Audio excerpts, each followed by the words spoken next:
Welcome to this deep dive. Today we're cracking open some source material that really zeroes in on, well, a pretty powerful idea: daily education for self-growth. Right.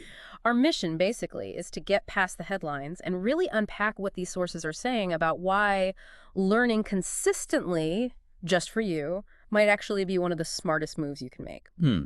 And the sources, they make a key distinction right off the bat, which I think is really important. Okay. They're clear. This isn't about school, classrooms, exams, or getting qualifications for your CV. Not at all. No, it's framed as this simple, deliberate choice. Learning something new every day, purely for your own development, your own enrichment, almost like self-care for your brain. Yeah, that's a good way to put it. And the sources really hammer this foundational argument. Significant growth. It rarely happens in these huge leaps. Right, not overnight. Exactly. It's built slowly, bit by bit. Small, consistent habits. They use this great analogy like brushing your teeth daily is just basic care for your physical health. Okay, yeah. Well, this kind of deliberate daily learning is framed as like essential care for your mind. I like that. Brushing your teeth for your mind. It makes it feel less, I don't know, less academic and more fundamental. Mhm. So if growth is built daily like that, why do these sources argue that learning specifically is the habit? What's so powerful about that? Well, the sources suggest it's really about building mental fitness, resilience too over time. Okay. Fitness and resilience. Yeah, by consistently feeding your mind new stuff, even small bits. You're keeping it sharp, flexible, better able to tackle new things or understand tricky situations. It's basically applying that compound effect idea. Right. Small inputs, big results over time. Exactly, but applied to your like intellectual and emotional capacity. You're building inner strength, adaptability. That makes a lot of sense. It's not just about collecting facts. It's sharpening the actual tool, the mind itself. Precise. So the big question then becomes, how? How do you actually do this? Because learn something new every day can sound, frankly, a bit much. What practical steps do the sources give? And this is where it gets honestly quite freeing. Yeah. The sources really stress you absolutely don't need hours. Oh, good. Yeah, the material suggests even like a focused 10 or 15 minutes can be enough. Transformative even.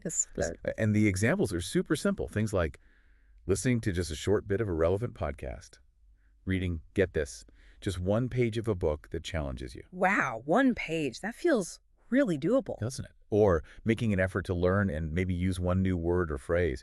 Or, and this one seems quite powerful, just taking a few minutes to reflect, maybe write down an insight or a question that popped up during your day. Just jotting something down. Okay, so the sources are really emphasizing these tiny actions.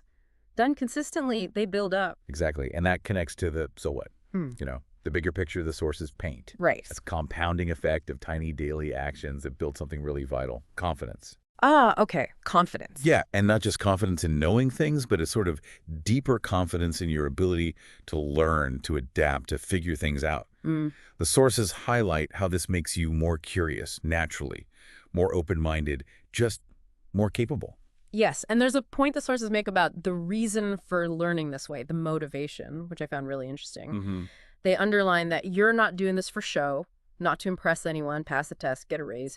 You're choosing to learn this new thing purely for you. And that focus, Mhm. according to the material, is incredibly powerful. It shifts everything. Right. It brings up a question for you listening, really.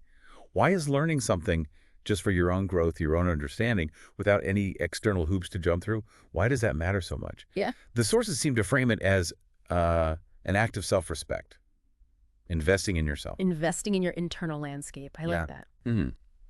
Ultimately, the core idea from all this source material seems clear. This daily practice, dedicating even a tiny slice of your day to discover something new for you, it's presented as possibly one of the best investments you can make in your future. But your time is valuable. Exactly. It's your most valuable asset. And putting a little bit of it inwards, consistently, the sources say that pays dividends that just keep growing. So let's leave you with that provocative thought these sources put forward. What could you learn today? Right now, even. Something small that makes you a slightly better, maybe more capable, more curious version of yourself tomorrow.